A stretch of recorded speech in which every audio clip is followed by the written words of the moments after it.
All right, we are live. All right, perfect. Are we Welcome. drinking some?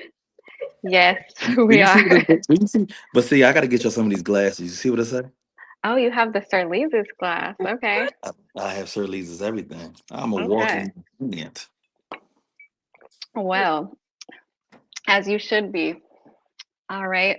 Well, welcome everybody. I see, yes, we're live and streams are coming in. Welcome to everybody to season 3, episode 21 of Sister Soul Sessions. I am your host, Brittany, joined by my lovely sister tonight. I'm your creative executive director for Sister Soul Sessions, and we have a wonderful guest with us tonight. Ooh. Yes, we are joined tonight by Mr. Sir Leezus, our expert in erotic power exchange, founder of Find Your Kink. And he's going to tell us a little bit about his business and, all of the wonderful things that come with it, misconceptions as well, and his journey. So if you would, Sir Leezus, go ahead and introduce yourself. We would love for everyone to meet you. I get to take the stage. Okay. You So too. I'm Sir Leezus. I'm a professional dominant. I specialize in erotic power exchange. I'm a central sadist pleasure dominant. So it's a lot with the title, but I pinpoint the stuff so people know exactly what I identify as. I've been in the lifestyle for 20 years. I've been professional for 3 years. Ooh. 3 years. And can you kind of explain what that is? The title, I think, kind of confuses people, and there's a lot of misconceptions about it. Can you tell us a little bit about it? Okay, so being a dom, I'm a dominant in the BDSM community. If people are not familiar with BDSM, most people have got their most people have they got their first taste of BDSM through watching a mainstream movie called 50 Shades of Grey. And a lot of people, it sparked their interest. They started reading the books. Me myself, I came across it hands on, in person, seeing it live. Way before I heard about the movie and all that, way before the movie came out, let me say that, or the books and anything. So I am, I specialize in erotic power exchange, and this is something that I have actually went more towards as I been on my journey in the community. Um, Most people are familiar with dominatrix. So we're Mhm. speaking to people that are not in the BDSM community. Most people, vanilla people, which would be someone that is not in the actual lifestyle, we identify them as vanilla. So most of them are familiar with dominatrix. They're not used to seeing a male dominant figure that does it financially, that does it as a profession. So Right. I am a professional dom, but I excel at performing. So I do live shows, on stage. So I excel at being a performance top, but I'm also in the community. I also have submissives. I also do private sessions. But when I promote myself, I promote everything. So what I always say, um, I say erotic power exchange because you do not have to be in the BDSM to experience what I love to do. You don't have to be a submissive. You don't have to be a dom. You just, Mm. for that moment, have to be able to control that situation. And for that moment, you have to be able to submit and let go to experience power exchange, but it's at an erotic level because it's in a sexual tense. Mm. And how do you get into something like that? I see that you've been professional for 3 years, but you said that you kind of experienced it on your own prior to being a professional. How did you get into it? So I started off as a swinger 20 years ago. I was in a swinger community. I was dating a young lady, and we were already doing kinky things. I've been kinky since I lost my virginity. So let's just put that out there. Um, I can remember, oh my goodness, I can't even in high school doing gangbangs or orgy parties. But I Mm. wasn't in the lifestyle. I didn't know anything about the lifestyle. I was just doing those type of parties. My Mhm. first porn was a gangbang porn. So my first actual visually seeing sex was a Mhm. gangbang. So that Mm. was normalized to me early. Yeah. You see what I'm saying? I didn't see no one-on-one porn. I saw a girl getting gangbang, and I had the VHS tape, and I was hiding it and popping it in and watching, you know how we used to do when we used to find stuff back in the day Find when those we tapes, first started. Yeah, when we started, because we didn't have like, the you internet, know, all that. yeah, we didn't Yeah. have none of that stuff. So it was an actual VHS tape that you had to pop in, rewind it, keep it at the you would know where your favorite part was and all that. Write it down on paper. Okay, an hour and 30 seconds in, that's my favorite part. So I'm gonna go to that exact part. So I'm old school with it, but so she took me to a party. She took me to a party because we were already doing stuff like we used to go to the 4040 club a lot. And the 4040 Mhm. club, if you remember, I don't even know if it's still open in Mm-mm. New York, but the one in Atlantic City, um, we used to go to the 4040 club and we would they had the unisex bathrooms, right? So, you go to the unisex bathroom, and we every time, no matter when we went, we would always end up in there at some point. So we do stuff like that. In a car, getting head while you're driving, at a restaurant, reaching over. I got long arms, so reaching over, hand in between the legs while you're at the restaurant. But see, I would do stuff like while the waiter is taking our order, I would reach Mhm. over and start playing with her, you know. So I'm playing with the goods while the waiter is taking an order. So that's the type of personality I had already. You know Right. what I mean? I want to do stuff to where your friends pull up and they say, "Hey, I'm looking for parking." And I'm going to bend you over on the counter in the kitchen and slide it in while your friends are making their way from the parking lot to the. But see, I like that type of rush. Yeah. So with that, she was open to introducing me to, inviting me to a party that her friends were having. Her friend was dating a guy that owned the club, and they shut the club down, and then they had a party, after party, but it was a lifestyle party. So I'm not understanding lifestyle party. So I go and everything is going on. So that was my first introduction to an actual lifestyle party. Yeah. So from that point on, we continued to go to parties. We would get invites, and we were exhibitionists. I would just basically go to the parties, and we would play in front of people. I would be having a conversation with you at the bar, looking at you, complimenting you, and my partner will be on her knees giving me head while I'm sipping whiskey, having a regular conversation with you. You know what I mean? Mhm. So I like that type of energy. You know, I like that the fact that I could do stuff like that. I could sit at the bar and not pay attention to her giving me oral and have a conversation with somebody sitting right next to me. Mhm. And they're like, "Well, wait, are you serious?" Yeah, I'm serious. This is, but that was a thrill to me. And doing stuff like that started to, people start seeing you, they see an attractive couple, you start getting invites. So we started getting invites to a whole bunch of parties. And that's how I got introduced to the lifestyle. And we probably went about 3 years in the lifestyle, and we never played with anybody else. We never had a threesome. We were just engaging with each other. And in that journey and exploring that and getting introduced, I came across people that were practicing BDSM. So you get invited to a party, you see people practicing it, you see somebody on the leash, somebody in the cage, somebody getting spanked, somebody getting doing impact play with a whip, or they're flogging somebody. And that started to spark my interest. So I see it, Mhm. and then I figure out what it is, start to identify what it is, and then as I go to more parties, okay, this is so and so. That's a dime. That's a dime A. That's so and so. And I just started to learn, and then it started to spark my interest so much. I just went down a rabbit hole. I started, researching. Hey, where I started talking to the people that I saw there. Do you do anything else? And they were doing workshops and stuff, and doing different classes or doing different events. So I just started to put myself in those spaces and learn everything that I saw that I liked. I saw the whole power exchange through impact. Somebody doing well. I'm looking at it and it's choking. Then I learned that's erotic asphyxiation. Then I learned that there's different ways to choke somebody.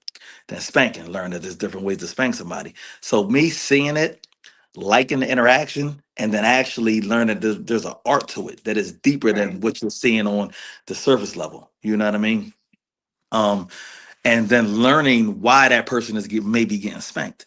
So it just took me just having an interest and then just pushing forward and going to educate myself, being in spaces to where I was seeing it happen, being in spaces to where it was acceptable, and somebody Right. can say, "Hey, if you want to learn this, you Mhm. should." come here, come to this workshop. We're doing this here. Come here on this day. This is a month. We're going to be going over this. And that's how I got introduced. That's how I started going down a rabbit hole. Because the first thing is when you see something you like, you start showing up to places, you start finding, now you're seeking and now you're intentionally going to do it. So at Mhm. first I was coming across it just by chance. Then I started to intentionally go to places. You know what I mean? I made it my thing to, okay, if they're going to be here, I'm going to go there because I want to interact with them. I want to learn something. I want to see what they're introducing. And once I found my niche, it was like it was over from there. But it Absolutely. started off just being interested in doing it in the bedroom. I didn't have no thought of doing it professional or doing it at a level to where people can see. It was just an interest to me personally. Yeah. Mhm. And then from that and finding the interest, going to these parties, what does it take to build the professional career in the realm of power exchange, BDSM, and how do you maintain credibility in this space when, like you said, there's 50 Shades of Grey, there's just porn, things like that? So to me, just being a business minded person, and what happened was 50 Shades of Grey opened it up to make a commercial Mm, because it was a community. Nobody was really talking about it outside of the community. And 50 Shades of Grey opened it up to a lot of people that had no idea that there's this whole community that's been going on way before that movie came out. right. Right. So people started being interested in what we call bedroom BDSM. The novelty toys started coming out. People started seeing the 50 Shades of Grey series, the Right, black, right. The purple, whips, the the yeah, little whips, the little, handcuffs. Yeah, yeah.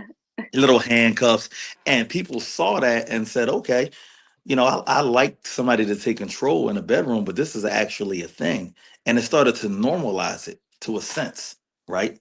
Because once it becomes mainstream, now it's accepted to want to be blindfolded. It's accepted to want to be Mm, spanked on your butt because now it's mainstream. So once that mainstream era hit, if being able to see that and know that there's a bunch of vanilla people that have no access to this lifestyle, because I can go to any city and I can attend a dungeon, I can attend a BDSM event. right. Most of the people have no idea where to look in their own personal city Hmm. because it's not just out there. You have to actually research it. Then there's some things you have to just be in the know to be able to get into these Yeah, you have to spaces. already be in that community and it's kind of Yeah, yeah, underground yeah. still. Yeah.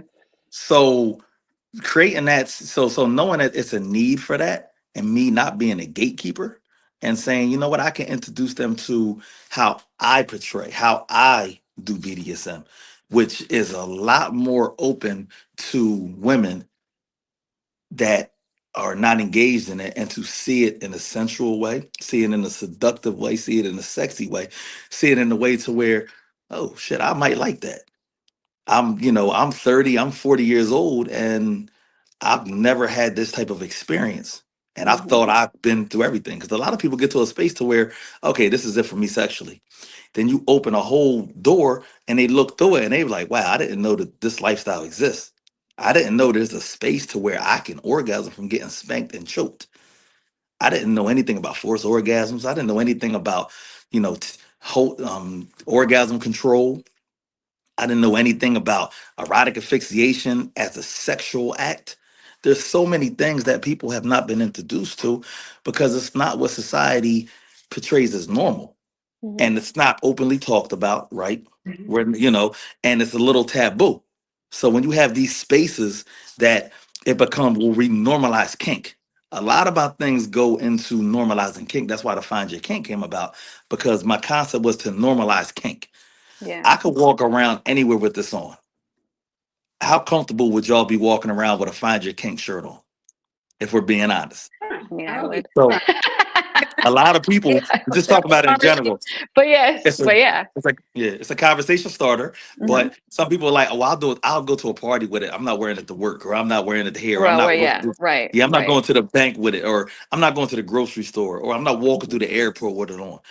I get people that look at it and I'm like, you like it? And I say, hey, this is what I do, so. Then I bridge them in and I tell them, hey, I'm a kink educator.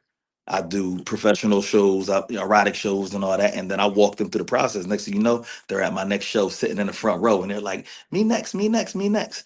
And it happens like, but I'm able to be, so, and especially when women see, a guy that they can relate to, a guy that they would talk to on a regular, right? Yeah. Mhm.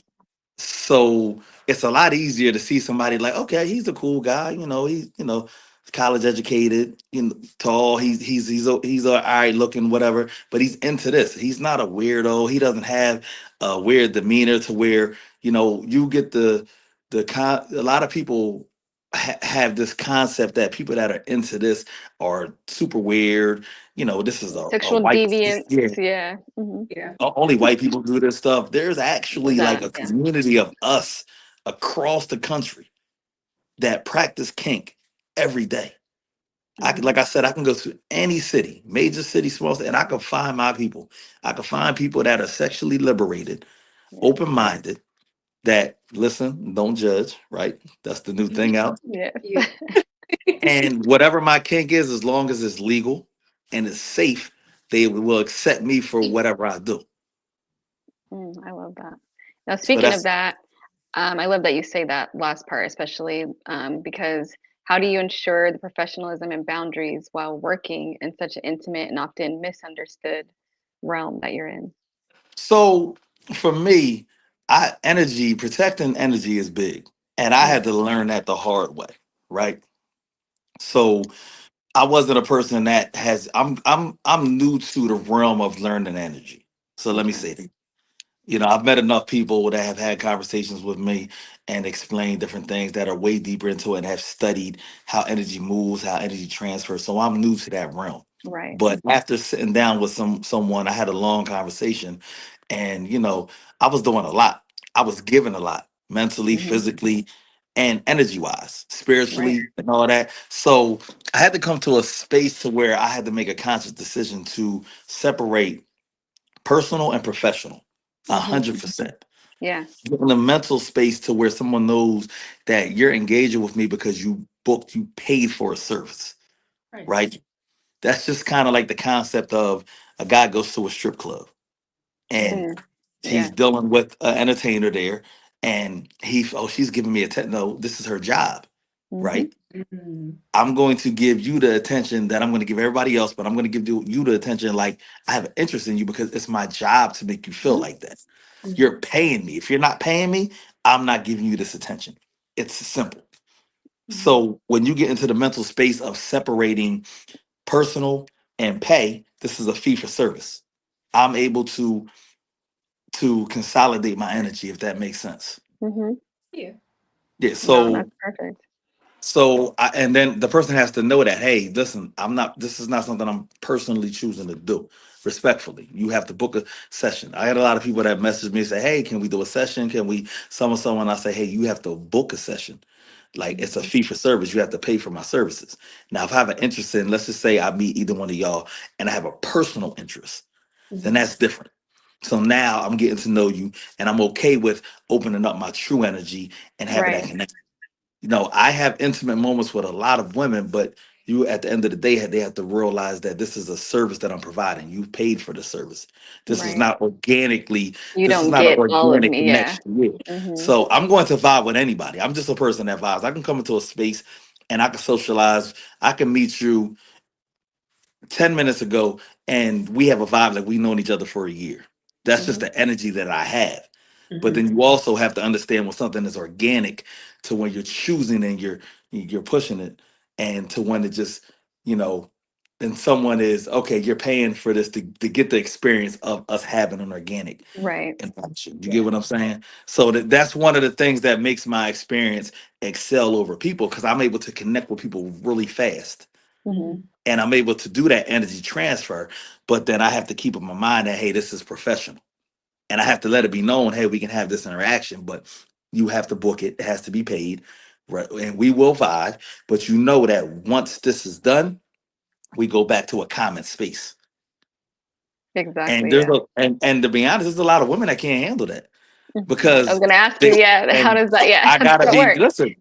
I had to learn how to do that. I had to learn, Hmm. you know how hard it is to do a scene with the girl that you make come 10 times and you can feel the energy and she's just basically giving everything to you for that moment.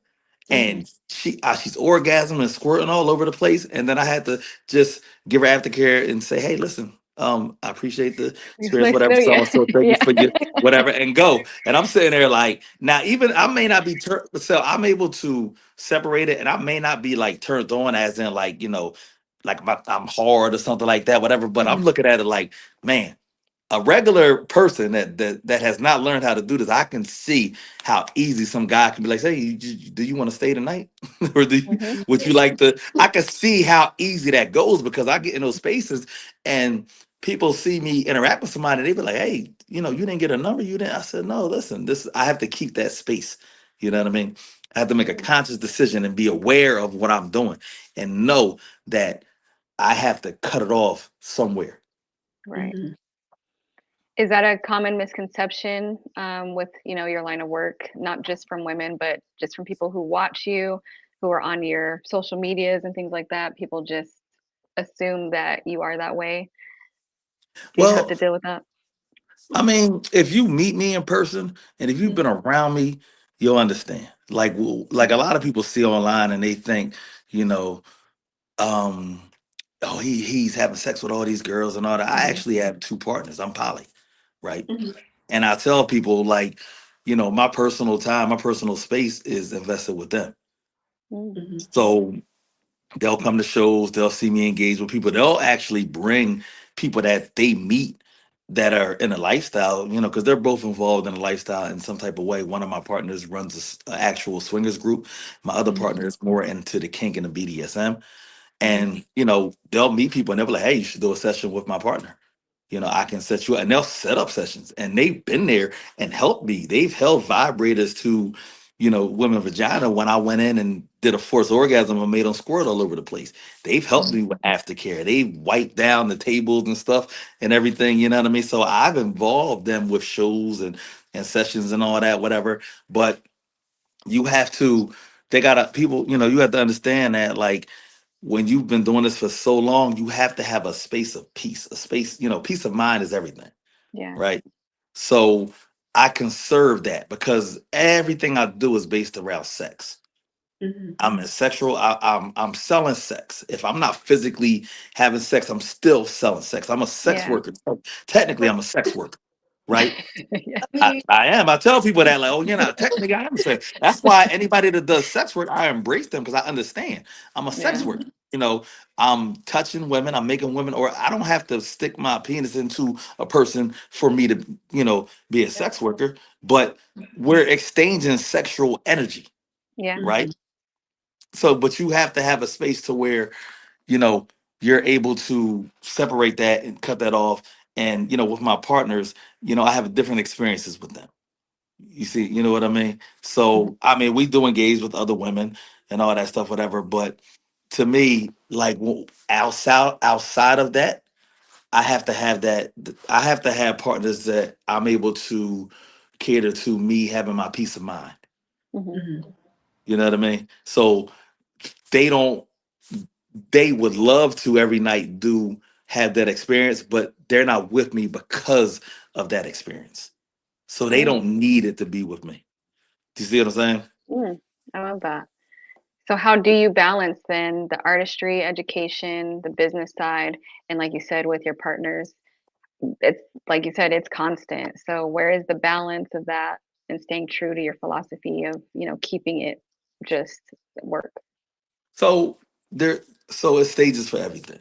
So you see, my online presence is my online presence is strategic, right? Mhm. So I have a combination of showing content. So now I'm on my 13th Instagram page, and Instagram is my Ooh. bread and butter. I'm on my 13th page, right? So Hey.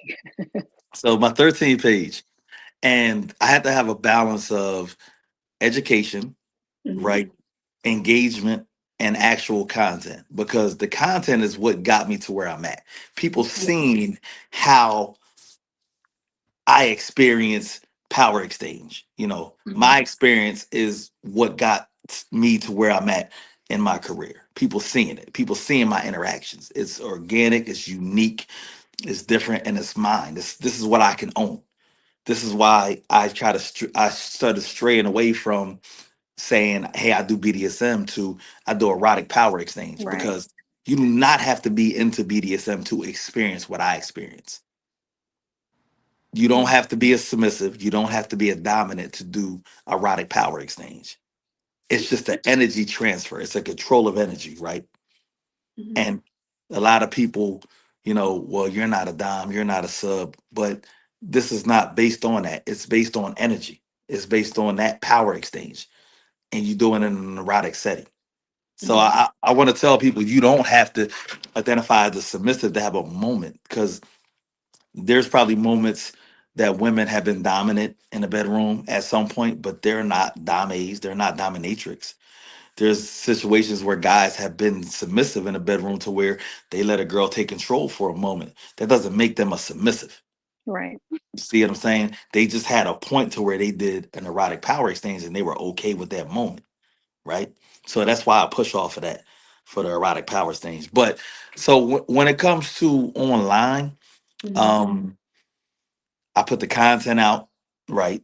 One day I do something that's engaging. I want to always stay within the realm of people being able to have debates and talk, be open sexually. So I always put a sexual question built around intimacy in some type of way, Mhm. right? And I give people the space to be able to just, share their thoughts, right? In the judgment free space. It takes a minute sometimes. People start to see the comments. I might put a question up. I think one of the questions that I put up last was, you know, should intimacy be a priority in stressful times? Mm. Now, that might trigger something for somebody that has been thinking about that. If I Mhm. can create that space to where you can get advice without getting advice, if that makes sense, Mhm. you may have been going through that situation. Now you see other people that are going through that and other people's opinions on that. And Mhm. then that might lighten up your stress factor from that situation you're going through. So I try to find stuff to give that engagement, right? So this is me staying true to everything kink I want to be a part of. Anything that's considered sexual liberation, I want to be a part of, right? Everything ties into the Find Your Kink, which started from me wanting to normalize kink, Mhm. because a lot of us, especially as black folk, it's a lot of stuff is taboo to us. A lot of stuff we That's gonna always say. push off and say, and this is the craziest concept. And I hear a lot of black men say this, oh, that's weird white people shit, right? That is the craziest Yep. comment that I've No, that's heard. And I'm all like, wait, what? That is the craziest comment that I hear. And I consistently hear that from a lot of women reach out about the show. And then their partner is on that time to where he's like, oh, that's weirdo stuff. I'm like, we're not doing that. That's weirdo stuff. And then she comes by herself. Then she comes again. Next thing you know, she's single, and she's like, yeah, "So that's like- how do I book a session?" And I'm all like, let me sip my cognac. Let me go ahead for you to, cause you about to go down this rabbit hole and it's no turning back. I get my hands on you with no turning back. I can promise you that. You're gonna have to go find I it. can You're gonna have to go find imagine. another place. Man. So then what advice do you give to, people who are wanting their partner to explore or even them trying to find their kink? How do you give that advice without giving advice? Because I know, like you said, a lot of especially black men are not going to hear it in those terms or, you know, Mhm. especially from their women. So, I see your educational, posts and things like that. How do you give advice and, make people kind of make this a normalized, thing? So communication is key for Mhm. everything. Communication is sexy. Let me say that. Say that. Not Yeah. communication. I'm gonna put a shirt that says communication is Right, sexy. yeah, no, that's what I do. When you Communication is like, sexy. and I say this, it's black us as black men don't communicate enough, Mm, right? Whether it's a comfortability thing or you might not be okay with what the response is, you have to be 100% okay with what the response of the other person is. You will never communicate effectively if you're not okay with hearing a negative response. Mhm. And a mhm, lot of people don't operate in that space, right? If I communicate with you, I'm okay with hearing a negative response, but I communicated. It might go left. You have to be okay with shit going left to mhm, communicate efficiently. Think about your job. Think about this, right? You want to go ask for a raise. It might go left, right? Mhm. I'm willing to walk away because I deserve this raise. I have to be okay with them telling me no, and I have to be okay with what my decision is after that. Mhm. You see what I'm saying? You're Yeah. dealing with a partner. You don't like something that they're doing. Okay. Me and you were together. You're doing A, B, and C. I don't like it. And I come to you. I have to be okay with you saying, I'm not changing this. And I have to be willing to excuse myself from the relationship. Mhm. Healthy Right. conflict, yeah. Yeah. So, and it should be okay. And we shouldn't have no issue. Hey, I'm asking you to do this. You say you can't do this. I feel like we don't need to continue on our journey. And we Mhm. should be okay with mutually parting ways, right? But you know, having effective communication and being able to verbalize it, but be okay with the outcome, not going your way, not going a person's way, and be able to stand on what you believe in and stand on what you're saying, right? Mhm. So we have to operate in them spaces of communication. So when it comes to communicating about wanting to, you know, enhance your sex life and all that, you have to be okay with either my person is not into that, or I need to go find. We need to Right, not yeah. continue because it's not. You have to be okay with that yourself, right? If you tell me I'm your partner, so I'm gonna tell you a perfect example. Okay. I met someone and met them at the expo, one of the expos that I was at, right? And they were married. They were recently divorced, and I just told this story too. They were recently divorced, right? I met them first time. They've been supporters, whatever. They see me. Oh my goodness, you know, happy to meet you, whatever. This is that, and they started crying, right? A little bit of tears, not crazy crying. I'm like, are they crying because like they're that much of a fangirl, or and which is cool. I'm listen. I I'm like that, yeah. honored. Right. I'm honored that I have tears coming out of somebody, Yeah. but she's crying because she's like, no, let me apologize for crying because you know the thing is I was married for 20 years. It was 27, whatever the time frame. She was Mhm. married most of her through her college years, Mm. right? Um, through her, you know, 20s, 30s, and she's 40. She was like 43, right? And her partner was not okay with her using toys in the bedroom. Mm. She used a vibrator. She was a slut. She wanted to bring a butt plug in. She was a whore, right? She wanted to add whatever the toys were. He would shame her for wanting to use these toys, Mm. right? And Mhm. he made her feel like that wasn't normal. And it would be to a point to where she's explaining this to me, and she's like, you know, he would even go to the point where I knew I shouldn't have married you. Wow.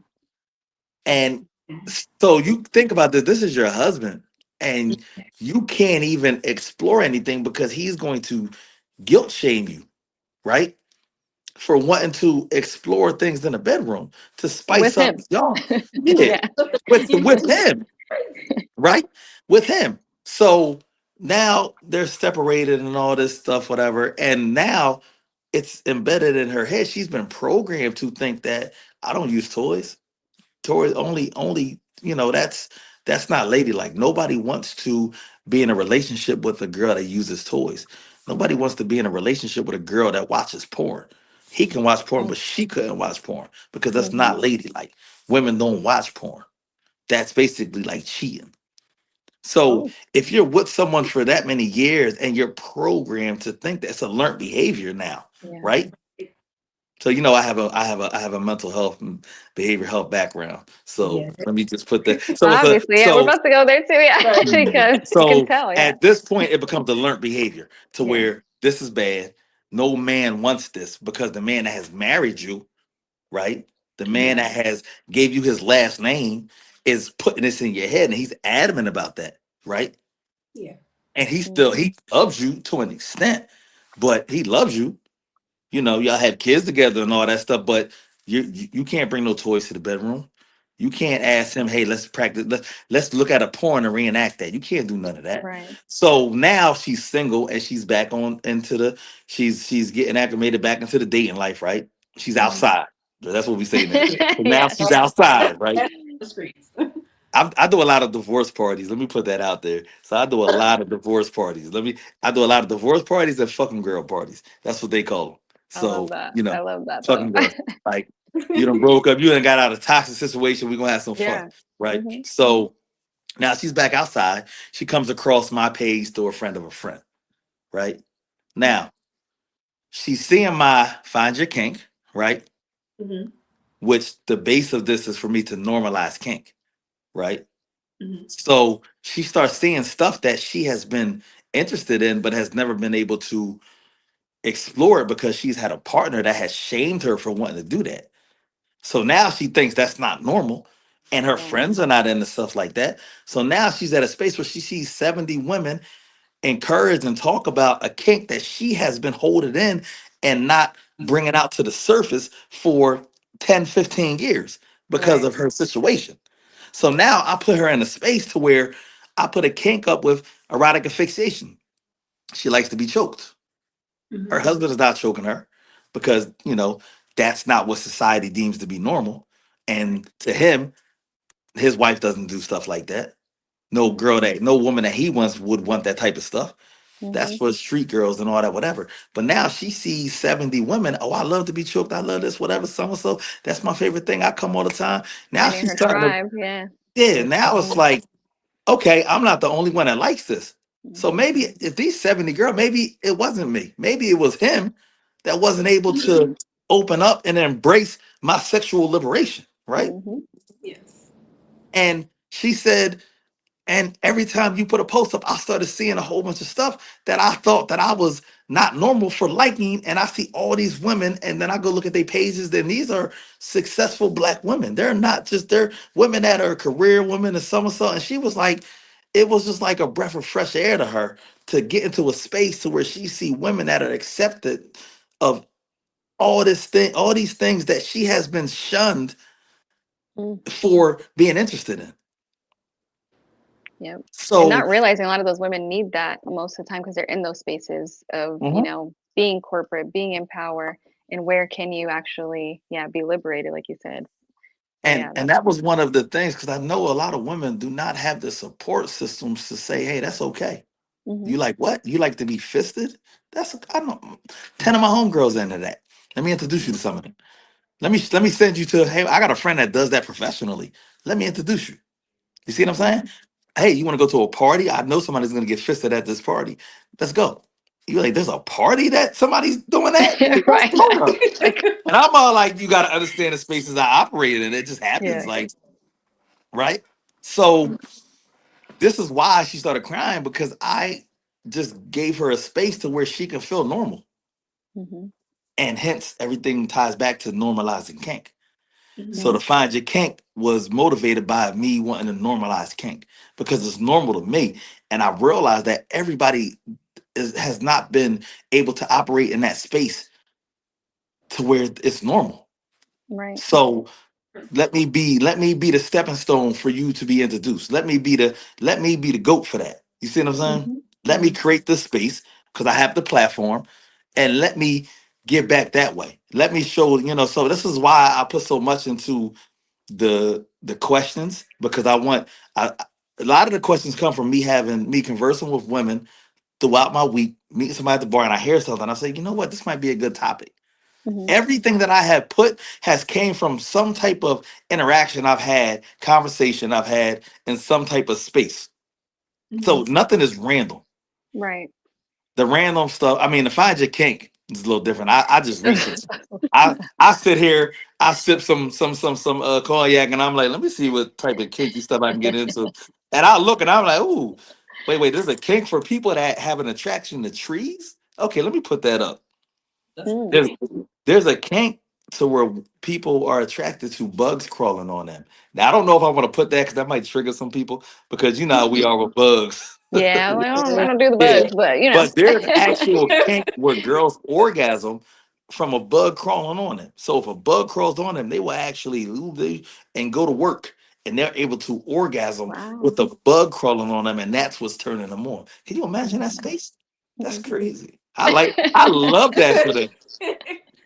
He I laughed. love that for them. Me, I'm smacking it off like, nope. Yeah. Mm-mm.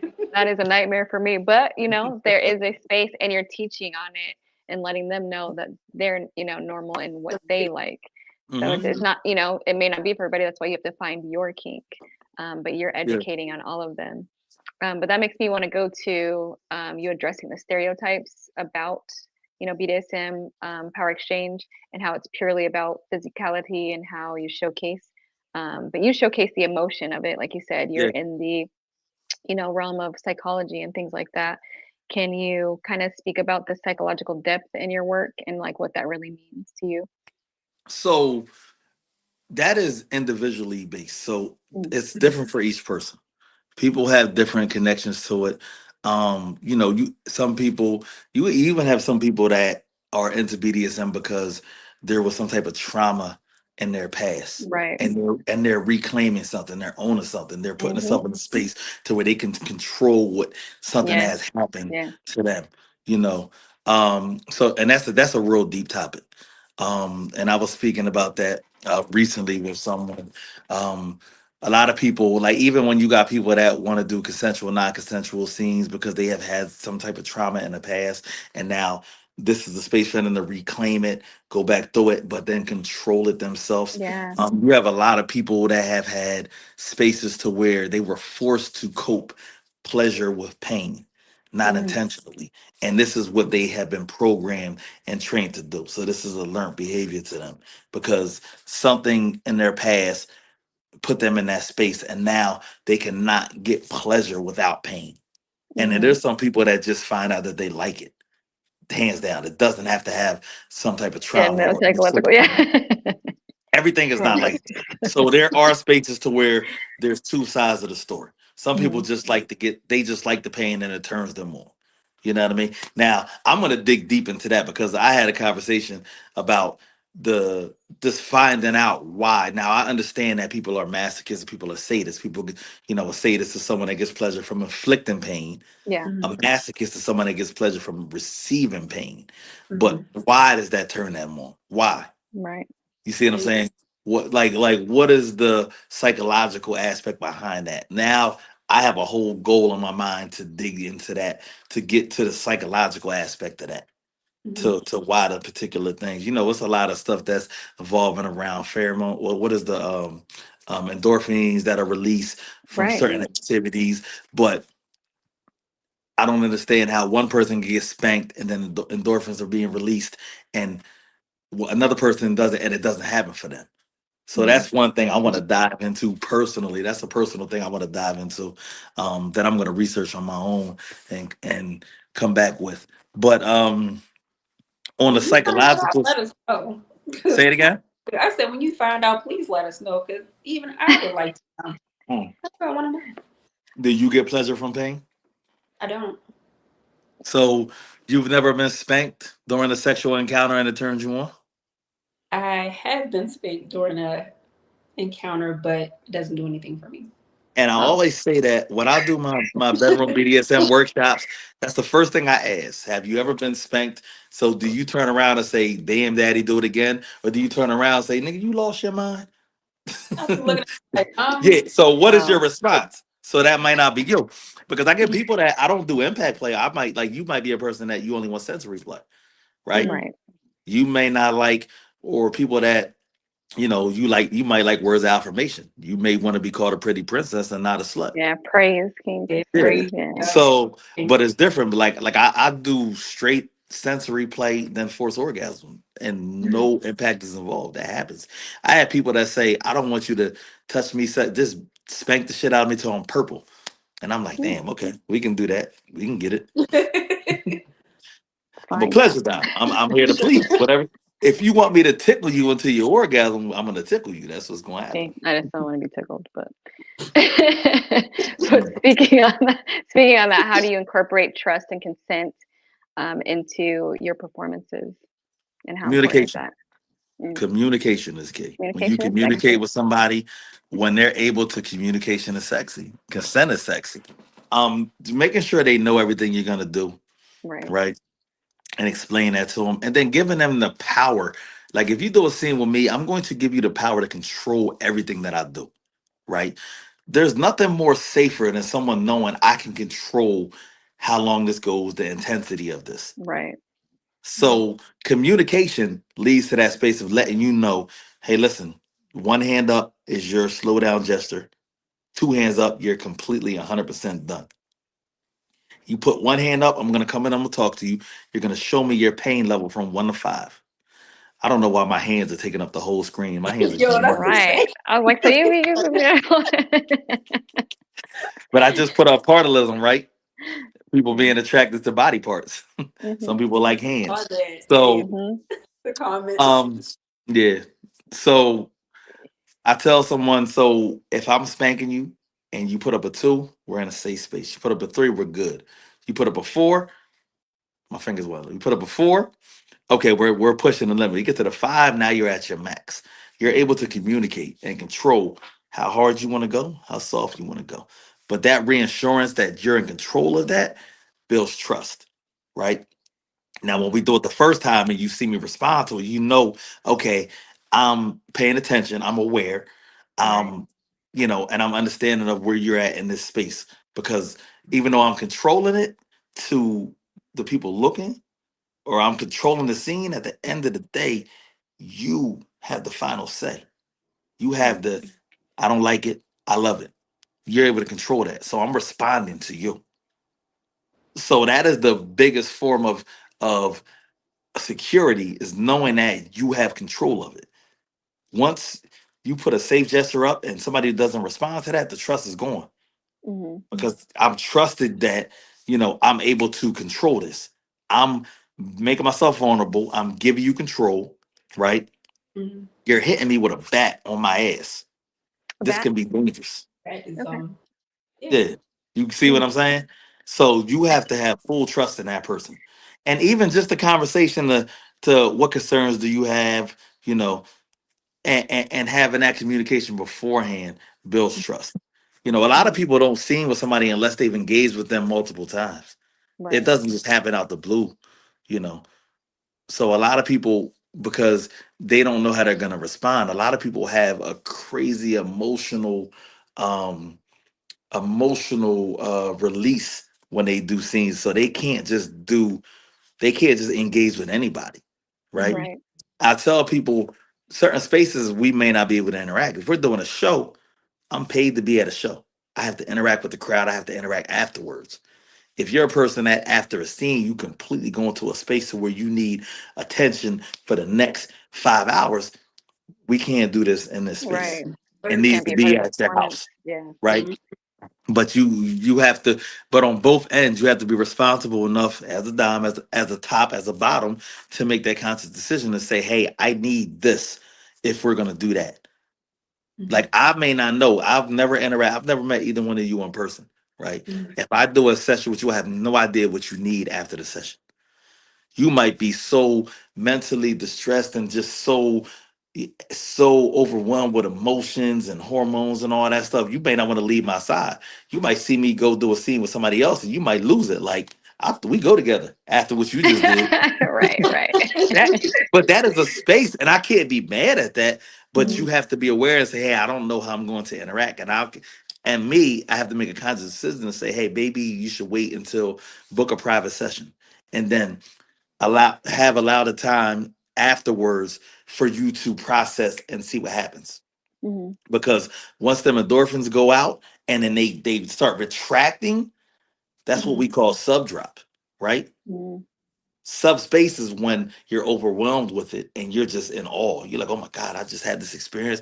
He spanked me out, orgasm up. Like, I Now don't they know how in to love. share it. I'm at a high. It's not love. I'm at a high. This is like a guy that he you had that situation where he fucked your life up.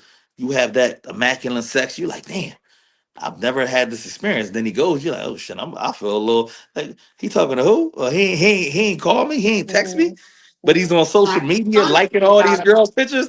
You start looking at his page like, oh, he ain't gonna text me after. He gonna D me down all crazy and then go right to social media and like all that and not message me. That's when Mhm. you're starting when those endorphins are starting to come out of your body and you're feeling that neglect, right? That Mhm. emotional physical neglect. It's not neglect as a sense in the person is actually neglecting you, but it's starting to retract, right? Mm. And then that feeling goes away. But in the BDSM space, we call it subspace. We call it sub drop, right? Even Doms go through it. Doms Mm. get high off of that energy and all that stuff, and we're going and we're caught up in emotion, and then it comes away. You see what I'm saying?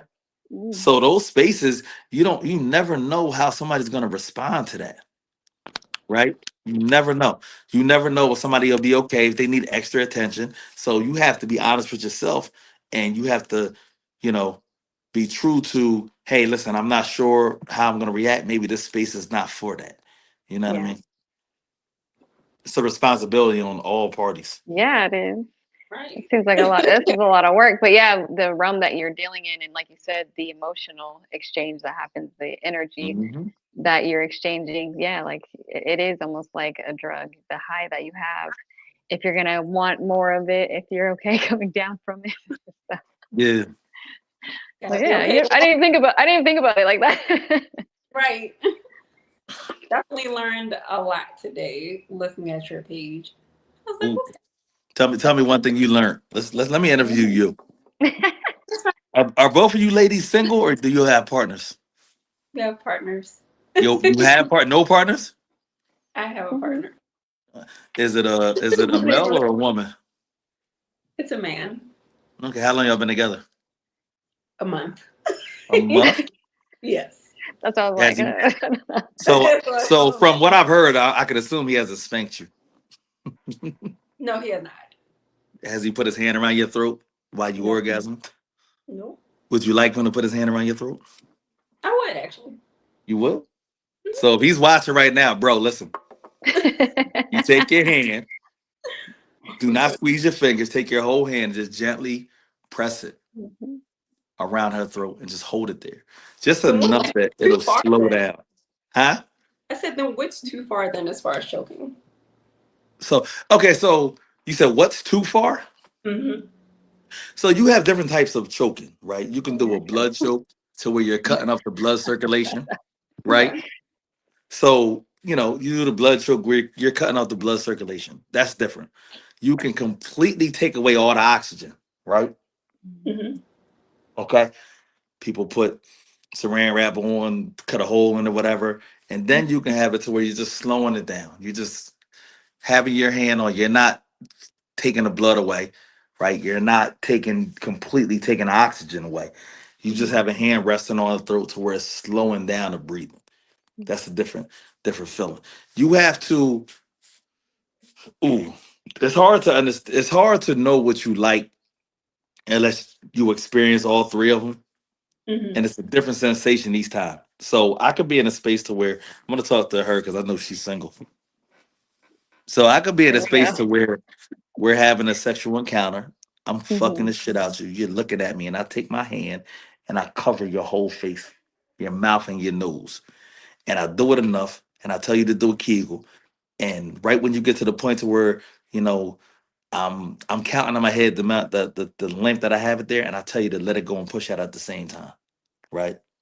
I'm creating a sensory overload. We're Right. doing erotic asphyxiation. I'm making you do a Kegel, and then I have my dick inside of you, penetrating you. Can I say that on here? Because I don't know where we're streaming at. We're I on can say YouTube, and yeah, Right.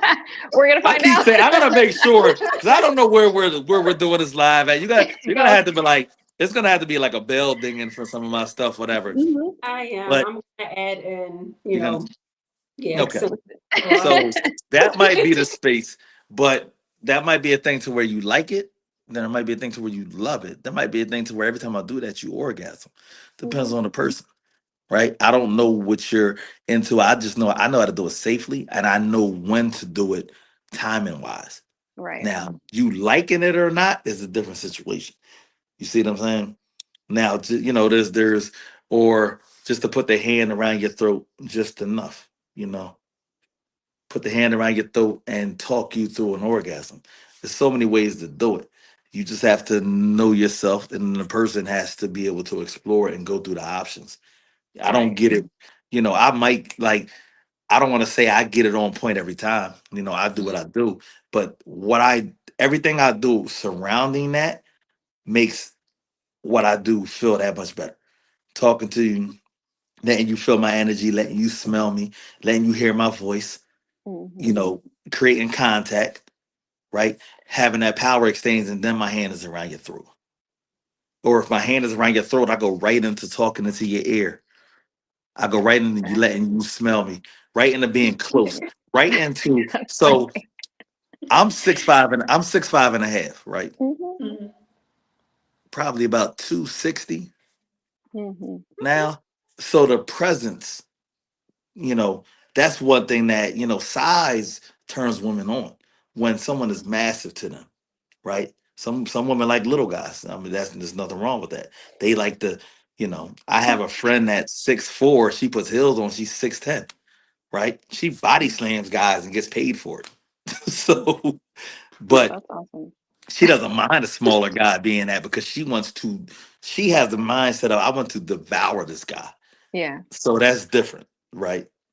But all of that, everything goes into play with that.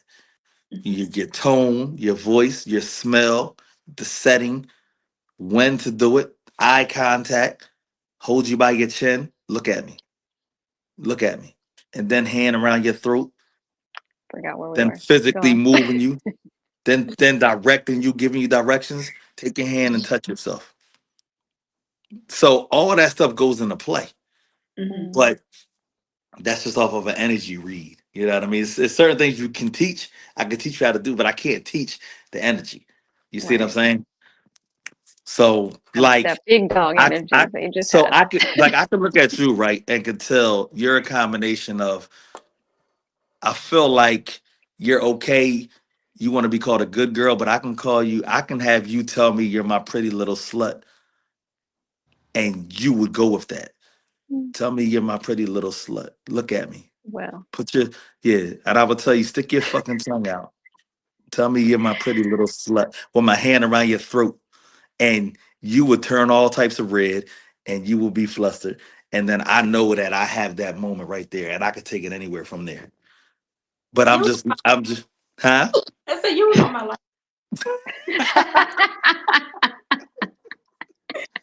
You was yeah. Well, he knew me.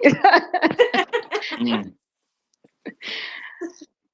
But you All gotta, right. but see, you gotta read energy. That's one thing that, Yeah. and that, I'm good at that. But this is why I'm good at what I do because I can read energy. I'm a people person, and it has nothing to do with sex at all. It's nothing to do with BDSM. I've been a people person all my life, Mm-hmm. and I've been a person that has been able to speak to women and engage with women all my life. So it has nothing to do with the sexual aspect of it. It's just knowing energy. Knowing when someone is interested, knowing when someone is not interested. You ever see the guy that you be like, bro, you ain't get the what? You coming for a kiss? Like, what? Did you think we had a good date? Like, I just like, what are you doing? Like, it what wasn't real. cues did I give you that we were having a good date? Like, what do you? Mm-hmm. So you want to come up? No, very Absolutely not. true. I'm waiting. I'm going home. So what are you doing after this? Home? Right. No, You gotta very wake up true. early? Absolutely not. I'm just going home. Y'all been in those situations to where a guy like, bro, at what point did you feel like we connected? What in our history together made you feel like, Yeah. yeah. But that's one thing that I'm good at is just knowing chemistry, right? So that accentuates everything when you know chemistry and you know how to read energy. So Because maybe you just read us right now. So, Oh, okay. You can tell that through the screen. Okay. Lord. Sorry, B, you had questions. I like completely the took over that. last question, and you know I always mess it up. mm, don't Oh, mess it up. Focus. You got it. Lick your oh, lips again before you ask the question. come on, man. I'm not going to do that. We're not doing that here. Make it, Um, make it official. can't now. No, I Her can't. dude texted her like, really? Right. this this what we doing now? This was your interview today. Solid. So the question is, up until your life at this point, something about if you were to Messed write her a all up. memoir about your life up until this point, what would be the title and why? Right? Something about my life up until this point. Yeah. So if you could write a memoir about your Okay. life up Yeah. until this point, what would be the title and why? Oh man. So the title of my memoir would be Consensual Dominance. Okay. It will be Consensual Dominance up until this point because I operate in a space to where you're choosing to submit to me. Mm, I don't have to beat on my chest. I don't got to stand on the table, flex my muscles. I don't have to aggressively make you submit, which I can 100% do. Mhm. You're going to willingly do it. I'm not going to have a power struggle with anybody. I operate in a space to where, come here, you choose to come here. And then I proceed on exerting my, I'm saying the right word, right? Because I'm a mhm. little, Yeah, No, my dominance onto a your person masculine energy. freely, Yeah. my masculinity, right? But you have to choose to do that. So consensual dominance would be the title that I would go with, because you're consenting to letting go. That's You're beautiful. Ooh. choosing to let go to me. You see what I'm saying? Hmm. So that's the space that I operate in. So that would be my memoir, consensual dominance. Yes. I like that actually. That is beautiful. And it has been a wonderful hour. We have a bunch of comments on YouTube right now. Mm. People. So I'm sure you'll have a lot of questions coming up, but one of them just being, what do we have next? Where can we find you? And what shows can we be looking forward to? So right now I am on a tour. So I have a lot of major cities. I'll be in Houston. I'll be in Orlando, South Elizabeth. Carolina, Atlanta, um, Kansas City. Philly is home, so you can always get a home in Philly. I'll be in New Mhm. York. I'm working on. I'll be in Memphis. Working on LA. Working on Arizona. Working Okay. on some Arizona dates. Um, and I'm about to add 30 shows to my tour right now. So I'm Wow. already at about 20. I'm about to add 30 more shows to the tour. Oh, 30 So more. Okay. yeah, so you just have to tap in with me online. You can go to SirLeezus.com. If you go to my website, I give a free download on the red flags to look for when you're choosing a dom. Oh, Ooh. So I give a free guide. So it's a free download if you go to my website, SirLeezus.com. So all the red flags that you should look for when you choosing a dom or anybody that you want to have a power exchange with, I give the red flags. But you can Google me. So you just put Sir Leezus in Google, all my social media will come up. I promise you. All you got to do it is does. Google me. But if we want to break it down, you go to Instagram is SIRR.LEEZUS. Again, that's SIRR.LEEZUS. That's my Instagram. What else? Sir Leezus is everywhere else. If YouTube is Sir Leezus, I just got my ban uplifted from YouTube, and I did it just for y'all. I was Thank banned you. for a year. So my Find Your Kinks will be on there. I'll post a podcast on YouTube. There won't be any content there, but if you want to see content, you have to go to Twitter or you got to go Okay. to Instagram. So, but you can find, if you Google me, you'll find all my social medias if you put Sir Leezus in Google. And if you came from this show and if you're in Philly, I will give you comp tickets to one of my shows. We If have some you, comments saying come to San Diego. San Diego, I, I like San Diego. I went That's and I where I did a was running. private party in San Diego before. I did a Okay. private party in San Diego, and then I went to Lake Tahoe from there. But I did a private Mm, party in San Diego. I haven't done anything like I haven't done a show in San Diego, but San Diego was super clean. That's the one thing I remember about San Diego. Compared to yes. like Philly, San Diego was like Mhm. clean, clean. Yeah, Yes. that was one thing, but I did like hanging out in San Diego. But if I travel for I do girls' nights. I have a thing called Naughty Nightcap. If you want to get your girlfriends together and everybody get the experience, you can message me. I will travel for little small private parties. If you want the show and a live authentic experience, you have to come to one of the major cities that I'm in. But I do travel for Houston. private sessions. I travel for little small intimate settings. But we can make something happen if you want the experience, if you want your girlfriends to have the experience, you just want a whole kinky party to where everybody is with the shits and y'all just saying, fuck my baby dads, fuck my my boyfriends and all that. We Mhm. YOLO, we outside. I can make that happen for y'all. I promise you. Perfect. And we want to thank you again and give you your flowers because you're creating a wonderful space for people who are unaware and who need to find their kink. So we truly appreciate you for joining us tonight.